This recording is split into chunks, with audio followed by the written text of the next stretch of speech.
Okay, good morning everyone, my self is doctor Shakir.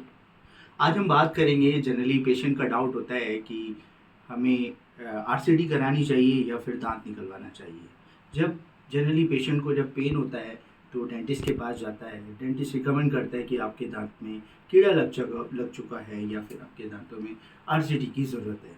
तो patient के mind में doubt रहता है कि डॉक्टर साहब, अगर हम दांत की आरसीटी ना कराएं और एक्सट्रैक्शन करा लें या दांत निकलवा लें तो कैसा रहेगा। एक्चुअली क्या है ना, जब आपके दांतों में कीड़ा ज़्यादा लग जाएगा, जब आपके दांतों का कीड़ा एक दांत जो होता है उसमें 3 स्ट्रक्चर होते हैं, इनेमल, डेंटिन, पल्प। जब इन्फेक्शन पल्प तक पहुंच जाता है तो जनरली पेशेंट को बहुत सीवियर पेन होता है, उसको मेडिसिन लेनी पड़ती है, रात में पेन होता है, तो उस केस में आरसीटी की ज़रूरत पड़ती है। अब हम आएंगे कि आरसीटी कराएं या फिर दांत निकलवा दें। तो क्या होता है, अगर डेंटिस्ट आपको रिकमेंड कर रहा है कि आप आरसीटी करा सकते हैं, आपके आरसीटी से दांत बच सकता है, तो आप डेफिनेटली आरसीटी कराएं। लेकिन आपके डेंटिस्ट को आप पता होगा कि ये दांत बच सकता है या नहीं बच सकता है। तो उस केस में क्या होता है कि हम आरसीटी करते हैं। आरसीटी क्या होता है? Root canal treatment. जनरली क्या होता है कि उसको लेमन वर्ड में नसों का इलाज भी बोलते हैं। उसमें क्या होता है कि जब इन्फेक्शन पल्प तक आपका पहुंच जाता है, तब उस केस में हम क्या करते हैं, एक इंजेक्शन देकर, जिससे सुन्न हो जाता है, उस एरिया में इंजेक्शन लगाते हैं जो दांत में आपके आरसीटी होनी है, उसमें इंजेक्शन लगा के फिर क्या होता है, वहाँ पर सुन्न हो जाता है। उसके बाद एक प्रोसीजर स्टार्ट करते हैं, उसमें जो अंदर इन्फेक्शन होता है, जिसको नस बोलते हैं, जिसको पल्प बोलते हैं, उसको क्लीन किया जाता है। मशीनों से क्लीन होता है। पूरा क्लीन करने के बाद फिर उसमें आर्टिफिशियल नसें या फिर मसाला उसको फिल कर देते हैं। पूरा फिल करने के बाद उसमें कैप लग जाता है। अब ये तो बात हुई हमारी आरसीटी की, कि आरसीटी से फिर हमारा पेन चला जाता है, कुछ दिन बाद पेन चला जाता है, 1-2 दिन बाद पेन चला जाता है, और फिर उसके बाद ऊपर हम कैप लगा देते हैं, जिससे कि हमारा दांत का स्ट्रक्चर स्ट्रॉन्ग हो जाता है।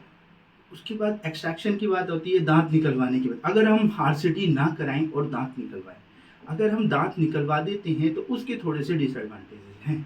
कि जो अगर हम दांत निकलवा देते हैं तो हमारे जो आगे और पीछे का दांत है, सपोज आप इसमें देख सकते हैं, ये सपोज अगर हमारा दांत निकल जाता है तो ये पीछे वाला दांत आगे आ जाता है और आगे वाला दांत पीछे चला जाता है, तो यहाँ पर स्पेस कम हो जाता है। तो जब स्पेस कम हो जाता है यहाँ पर, जो पेशेंट दांत बंद करता है, जो ऊपर वाला दांत पहले टच हो रहा था वो नहीं होता है। उससे क्या हो जाता है, पेशेंट को टीएमजे में, पेशेंट के माउथ में पेन होने लग जाता है, तो पेशेंट को लॉन्ग टर्म प्रॉब्लम आ सकती है।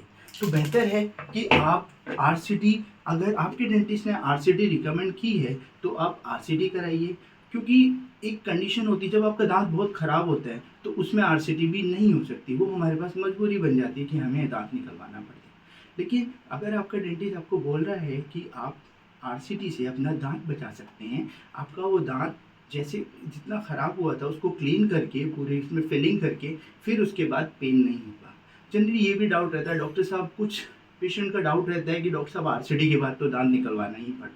नहीं, ऐसा नहीं है। एक्चुअली कि आरसीटी चलती है आपकी 10-15 साल की, कितना चलती है हमारी आरसीटी, ये भी डाउट रहता है कि आरसीटी में कितना चल सकती है हमारी आरसीटी, कितने दिन तक पेन नहीं होगा। जनरली बोले तो कि अगर आरसीटी ठीक हुई है तो 10 से 15 साल, 20 साल चल जाती है। कभी कभी क्या होता है, अगर पेशेंट हाइजीन मेंटेन नहीं कर रहा है, अपनी प्रॉब्लम उधर से हार्ड, बहुत ज़्यादा हार्ड खा रहा है, तो कभी कभी क्या हो जाता है, आरसीटी फेल होने के चांसेस रहते हैं, तो उसको हम दोबारा से भी आरसीटी कर सकते हैं।